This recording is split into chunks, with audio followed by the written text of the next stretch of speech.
for the sun and the dawn which we did not create, for the moon and the evening which we did not make, for food which we plant but cannot grow, for friends and loved ones we have not earned and cannot buy, for this gathered company which welcomes us as we are, from wherever we have come, for all our free churches that keep us human and encourage us in our quest for beauty, truth, and love, for all things which come to us as gifts of being from sources beyond ourselves, gifts of life and love and friendship, we lift up our hearts in thanks this day.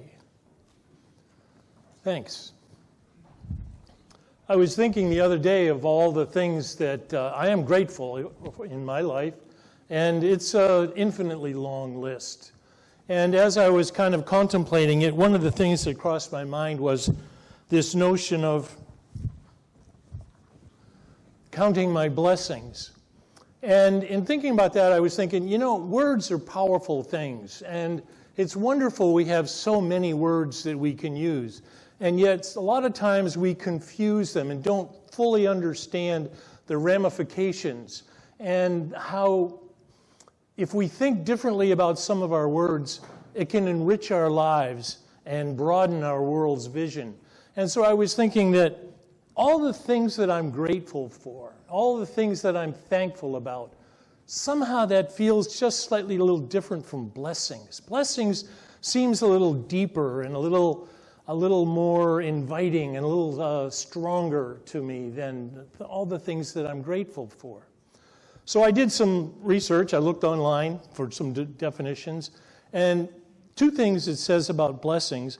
One is that they often seem to come as gifts from some external source.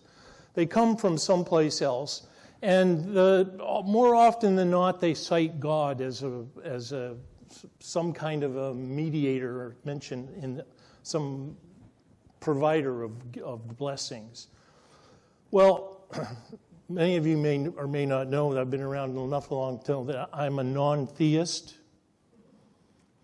which is not an atheist, but it's also not a theist. It's just plain a non-theist. So the use of the idea of God doesn't have a lot of meaning for me, and it doesn't have a lot of use for me. So I started to think more about this whole idea of blessings and how I can consider the notion of blessings in my life directly and how I would internalize that. So one of the reasons I wanted to lead with this responsive reading is I'm grateful for all those things. And we could make long, long lists of everything we're grateful for. Absolutely. I totally agree. But I think blessings are something different. I think blessings have to be, for me, something more significant than those things. Not to discount those things, but to look more deeply into the possibility of what a blessing might be.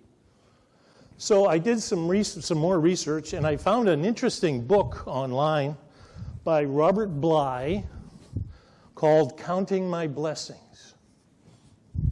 So I downloaded it.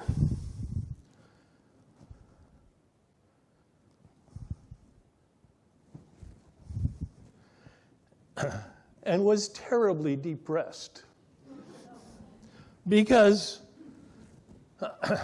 his list of blessings, he has 63 blessings. The first one is air conditioning. And then he goes on, and I won't read the whole thing, but bumper stickers, CDs, chemistry sets, electricity, ears, good manners, etc., etc. And so I realized that, I think he's missing an opportunity here because that's that list of all those things that I'm grateful for and I appreciate, and that's absolutely true. But I think there has to be something a little different and a little deeper in that than that. Fortunately, he included in his introduction a wonderful small quote from Paul McElroy's book called Quiet Thoughts. Sorrow and joy are yoked together, not for contrast, but because they are different expressions of the same physiological condition. It is a fallacy to assume that sorrow implies evil and that joy represents happiness. For even in laughter, the heart is sad, and the end of joy is often heaviness. Legend tells of a woman who came to the river Styx to be ferried across to the land of departed spirits. Kairos, the ferryman, offers her a certain potion which can cause her to forget the life she is leaving and all of its sorrows. In the end, the woman leaves the draught untasted, choosing to remember life's pains and sorrows and failures, rather than to forget its joys, its triumphs, and its loves. Sorrow and joy belong together. They are precious experiences which deepen understanding and give meaning to our life. Sorrow and joy, I think, are blessings. They give us, those precious experiences give us a deeper understanding and give meaning to our life. I think that's the essence for me of a blessing. Something that impacts me in such a way that gives me a deeper understanding and increases my relationship and gives my life meaning and purpose. So all of a sudden, all these lists of things that I'm grateful for became sort of a moot point. And I decided I really needed to look deeply into the things that I really consider blessings in my life. And I came up with 3. Since then, I've come up with a bunch more, but we'd only have a certain amount of time. So I want to tell you about 3 blessings in my life. The first happened in September of 1966. I grew up in Massachusetts my whole life. My parents, for one reason or another, my dad had a new job. We moved to Michigan. We moved to Kalamazoo, Michigan. There is such a place. Kalamazoo, Michigan, 3 days before my senior year in high school. And everyone I ever tell that story to, they go, "Oh, you poor guy. Oh, you poor guy," which is true. It was tough. It was interesting. We moved in on Labor Day weekend and into the house, and school started on Tuesday, and I was concerned about how this was going to go. I was 16 years old. And I thought, this could be a blessing in disguise here. This is an opportunity for me to reinvent myself. This is an opportunity for me to become more who I want to be, unfettered by my personal history, all of the assumptions that I have about myself, and all of the assumptions that all of my family and friends have about me. I can be whoever I want to be, and I can really become who I want to be. And as I was pondering, I looked out, and there was this young woman walking down the street with her dog, walking her dog. And I thought, well, I should go out there and talk to her.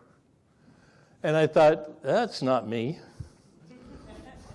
So I went out and talked to her for a little bit, and we chatted, and wound up that she actually was the same age as me and went to the same high school that I was going to be entering. And 52 years later, she's sitting right there. So you never know what's going to come down the line if you take the opportunity to step into and receive whatever comes your way. The second biggest thing that ever happened to me was in June of 1997. I was serving a church in Massachusetts at the time, and we had a church outing.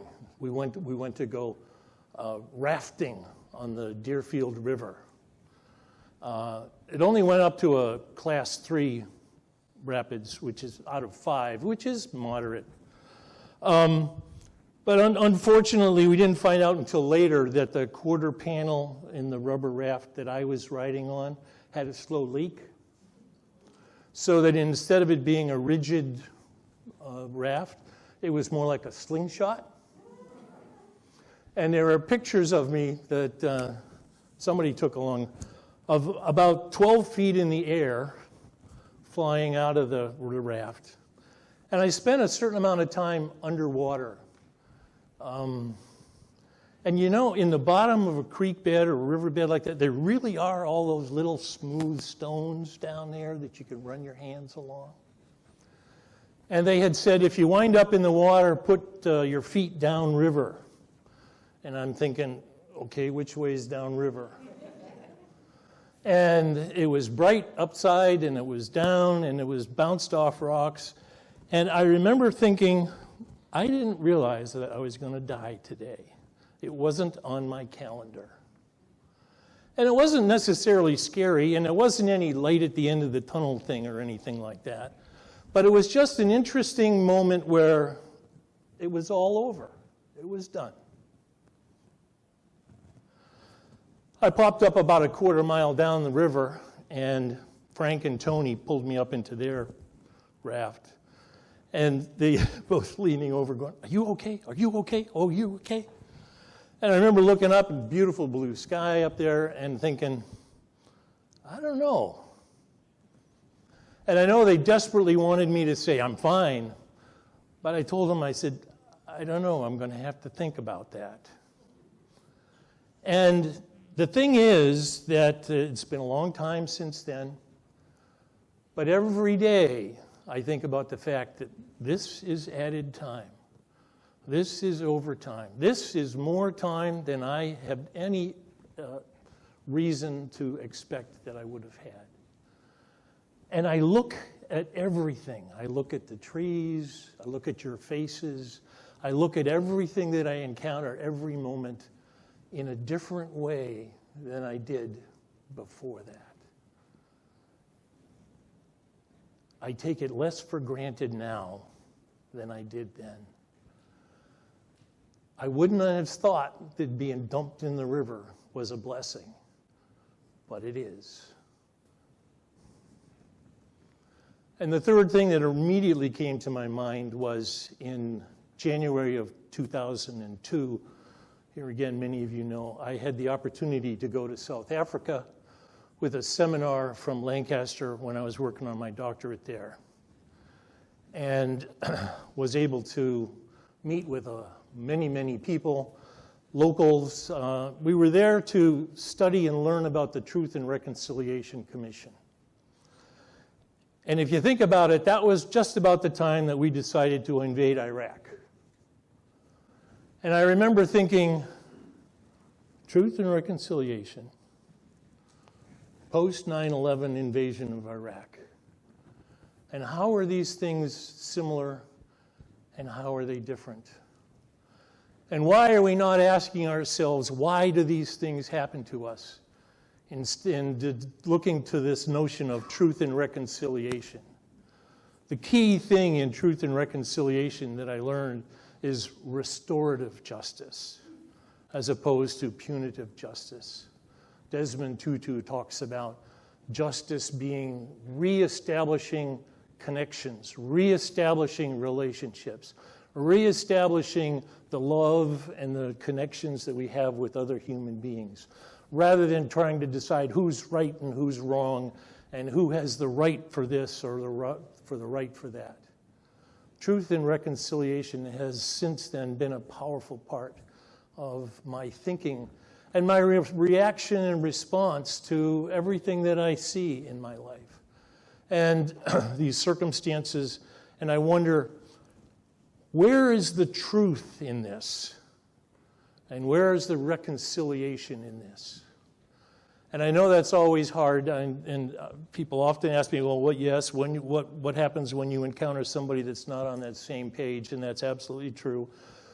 But I'm always reminded of May Sarton. I had it in my office for many years. that says we convert if we do, not by demanding the impossible, but by being irresistible. So that blessing for me is that I've decided that I need to be irresistible. And I mean that in a real deep sort of a way. I need to really represent the things that I stand for.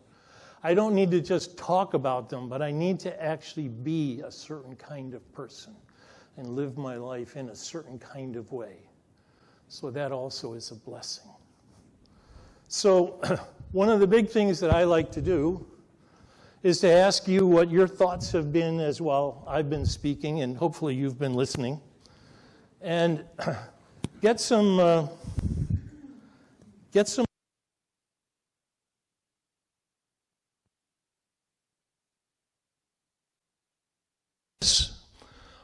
thoughts on this.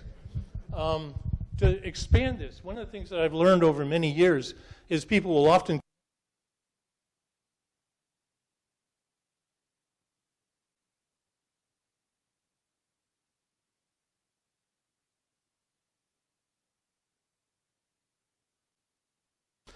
And I will lead off by saying that several weeks ago, I did this service at another church, and there was a woman sitting right there who said, you know, my divorce is a blessing.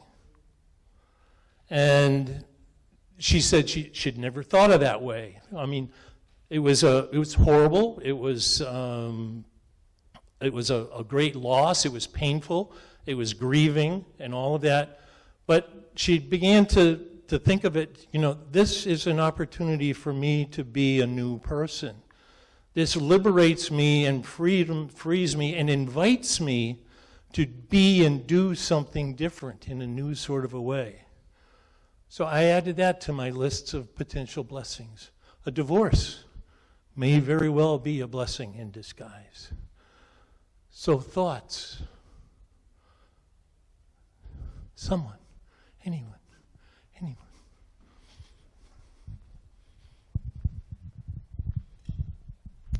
We used to do this before when Nancy was here, and I always had something to say. Well, I'm a pediatrician, and I have two kids.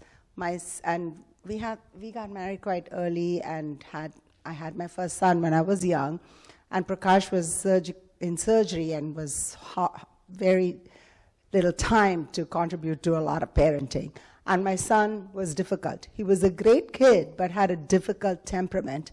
And I was so young, and there was no Google or self-help books to say, how do I deal with a defiant kid, you know? So from the time he was a toddler to now he's a young adult, he's a great person, great moral compass, but he has a difficult temperament. So there was a lot of conflict. Church helped me out. We started here when he was 14, did the coming of age here, and that definitely was good for all of us. And my daughter was like a different person, such a perfect girl, never had to ever be in conflict. So when I became a pediatrician, if I didn't have my son, I would not have been able to counsel so many parents who turn to me with conflict in their home and struggles with their kids, with ADD, anxiety, depression. And sometimes I'm like, okay, this happened, and you did this, and you did this, and before you know it, all of y'all are screaming and hurt and crying.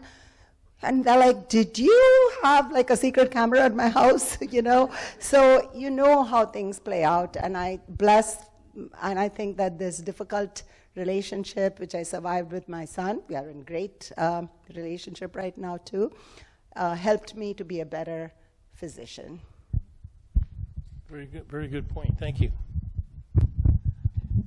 Just very briefly, when you first said the three blessings, I thought you were going to say family, friends, and something else. So you made me think about this in a different way. And that's nice. Well, thank you. That's my intent, exactly. Because I think we often tend to, and don't get me wrong, our kids are a blessing, absolutely. But in many ways, they're things that I'm grateful and thankful for in that sense. The blessing that I'm trying to get to is something more than that. And when I think about our kids, the blessing of that is that it finally made me grow up. I mean, we planned it, and we had it all. We did all our research, and we have a boy and a girl, and well, actually, we have a man and a woman now. But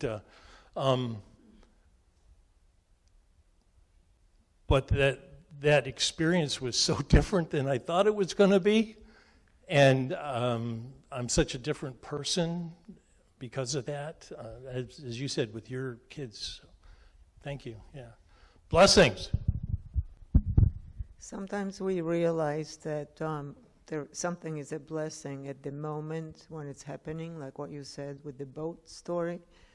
And sometimes it takes a long time, and sometimes you just never really know why something was a blessing. So for me, the interesting situation is I was raised in a socialistic country that, of course, was, thinking about becoming communist, but we were never good enough to become communist, so we were always striving, living with rules and fear and uncertainty and lack of food and, all these propagandas. Of course, I studied propaganda once I came to the United States, to understand it fully. And when I came to the United States, it was a total change of life, on many levels. And here we are in 2025, and our world in the United States has changed, to the point where nobody can really make sense of it. And in the beginning, I was devastated. I'm thinking, why? Why me? Why again? Why is this happening? And it took a while to go through the feelings, and I'm still, going through the feelings because the situation is changing from an hour to an hour, practically. But I realized that those years living in a communist, socialist country, those years were a blessing because I learned, living that way, that life is difficult at times and we have absolutely no control. And yet, not only I survived, but the whole nation that I come from survived for centuries. And so there is, that's the blessing. There is hope. And we do have control by being with people we like, being like-minded people, and being kind to people we don't know, and doing things and helping out with food banks or whatever comes to our mind, doing things, not just stewing. So again, the bad situation for all these years really is a blessing for me now. And it's very sad that I'm experiencing it, but it's a good thing too. Thanks. Yeah, looking back at a lot of things in our lives that were not good things necessarily, but they may very well have been blessings in who we've become. Oh, come on. I'm Kathy. Well, mine is not as profound, I don't think. However, the person sitting next to me is responsible for the blessing I've enjoyed almost this past year. I was going to wait and light a candle of joy a little later in the month. I was married for 50 and a half years. My husband passed away in 2007. I met a wonderful man in 2010, was his partner for 10 years. All of those were blessings. And Judy, sitting next to me, said to me last year, early in the year, there's somebody, do you know Gene Thompson? And I said, no, I never heard of him. Anyway, she had said the same thing to him, and she took us to lunch on April 18th, and we've been virtually inseparable since. And it's a blessing. And I've thought about that for months, that this is a blessing. I never thought that approaching 90 years in August that I would be falling in love for a third time. So I cherish this. Well, I think that touches on the whole thing too, is that some blessings we can sort of plan for and anticipate our response to. Some things come as total surprises, and some things are just there because we're open enough to receive them as they come along. So they come in all kinds of shapes and sizes. I guess the idea is pay attention. Any other thoughts?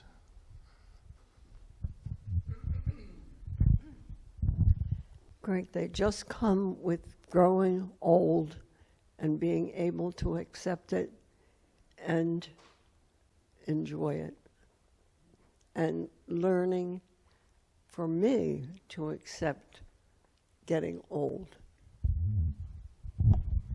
Yeah, we don't have many choices on that. Yeah.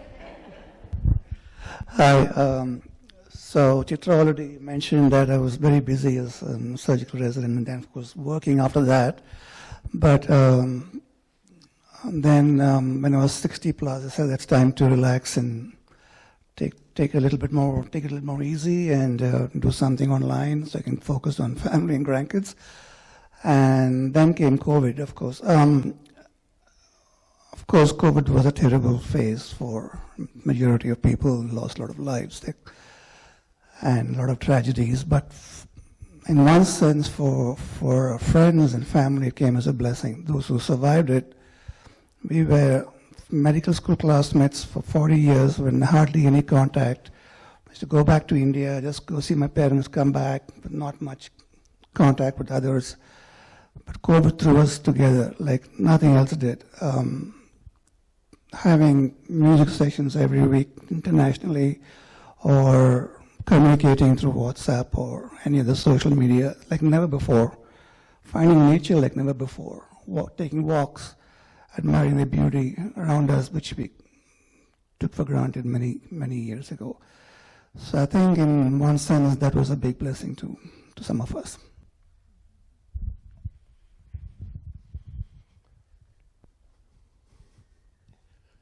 Any other thoughts? Okay. Sure. Sorry, I didn't see you sitting there. Thank you for letting me talk as the musician. Listening to the sermon just made me think kind of differently about some things as well, and I was thinking about relationships, and I thought about stubborn argumentativeness that my mother and I had growing up, which was different than me and my brother. My brother would argue with my mother, they would scream at each other, and he would storm off, and they wouldn't talk for a week. My mother and I are both stubborn and argumentative and would not let up, and to the point that we would forget what we were arguing about and then just laugh in each other's faces. So I think it taught me a lesson. It's a blessing that it taught me this lesson that like most of the arguments we have are pointless. Let yourself calm down and then apologize. So that saves a lot of problems in a marriage as well. And also mentioning that since he mentioned that when he went to the new school, it also made me think, I met my wife at a friend's wedding, and my friend introduced me to her. I saw her coming, and I thought, oh my God, she's beautiful. I'm usually awkward in social situations. What do? And I thought, I'm goofy in private situations. That's the way a significant other would see you, so I just acted like a goofy fool the whole time, and she laughed. And we've been married since 2012, together since 2006. So kind of a blessing to kind of see yourself through different eyes, you know, that like he mentioned, if you have the ability to reinvent yourself in a situation. So thank you. Any other thoughts? Okay. Thinking about being aware and awake, it always takes me back to, and I know I've told this story, apocryphal story before here, but it never loses the impact. One of the things that I want to do with my life is to be aware.